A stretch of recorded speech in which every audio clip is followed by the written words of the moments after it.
I'm rather tired of these graphic novel adaptations of other novels at this point. The Web was written by Jonathan Kellerman, adapted by Ande Parks, and very lazily illustrated by Michael Gaydos. This shitty book is distributed by Random House.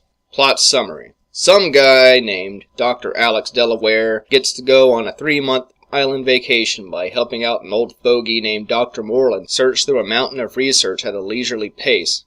Alex brings along his pretty lamp of a girlfriend, who I think has a name, but she mostly just has sex with him and bravely holds on to a tarantula despite being deathly afraid of hissing roaches. As one would expect would happen when invited to a tropical island for no fucking reason, bad shit starts going down. People get into deadly accidents or killed, and tensions rise with a politician.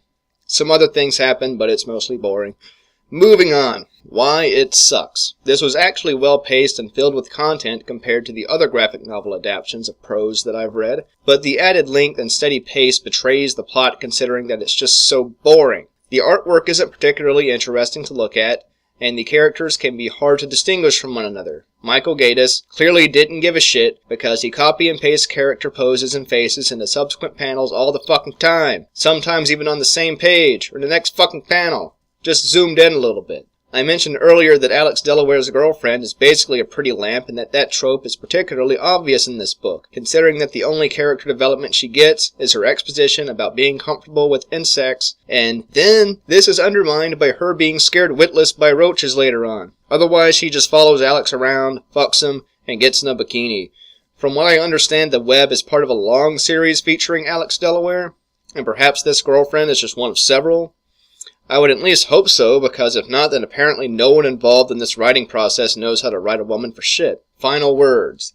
The twist reveal at the end of this book is boring, and I couldn't care about anyone involved, despite some characters getting a fair amount of focus. Alex Delaware is your typical mystery novel sleuth and is inexplicably competent considering that he's supposed to be a psychologist, but I suppose at this point he has a lot of experience with getting into sticky situations.